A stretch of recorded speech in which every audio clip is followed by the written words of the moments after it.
Enoch. Enoch's story is told in Genesis 5, verses 18 to 24. He is possibly the great-great-great-great-grandson of Adam, and the great-grandfather of Noah. Enoch was born to his father Jared when he was 62, and became the father of his only recorded son, Methuselah, when he was 65. The most iconic and notable moment from Enoch's story is that he never died, returning to God alive in the flesh after living for 365 years. Enoch isn't the only one to return to God in the flesh. Elijah did the same in 2 Kings 2 verse 1 and verse 11. Taken up to heaven in a whirlwind. It's not mentioned how Enoch returned, but it potentially could be the same. Connected to this is the theory that Enoch could be one of the two witnesses from the book of Revelation, found in chapter 11 verses 1 to 14. The other two biblical figures proposed are Elijah and Moses. Elijah has been suggested because he too returned to God without dying, yet also because he was one of the two figures to appear during Jesus' transfiguration, when he showed Peter, James and John his true glory. In Matthew 17:1 to 8, Mark 9:2 to 8, and Luke 9:28 to 36.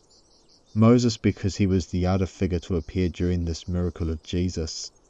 Concerning Enoch, early Christian writers including Tertullus, Irenaeus, and Hippolytus of Rome, and the non-canon Apocryphal book, the Gospel of Nicodemus, pair Enoch and Elijah up, based on the idea that neither died, and are the only recorded biblical characters never to meet this fate.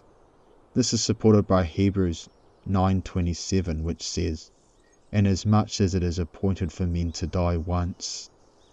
Since these two hadn't died and the witnesses do, rising from the dead 3 days later, points to this moment when Enoch and Elijah fulfill this scriptural requirement. Enoch is also remembered for the 3 books written about him. These are 1 Enoch, 2 Enoch, and 3 Enoch. These books are considered non-canon and part of the Apocrypha, not featuring in any version of the Bible, with the only exception being the Ethiopian Bible, which includes the Book of Enoch, aka 1 Enoch. These 3 books explore Enoch's fairly unique return to God, each in its own way. Some have argued the Book of Enoch should be included in the biblical canon, since Jude in verses 14 and 15 of his letter quotes directly from it. However, the book's teachings are agreed to be incompatible with the Old Testament, suggesting it won't be included anytime soon. In conclusion, Enoch is an interesting and unique character in the biblical story.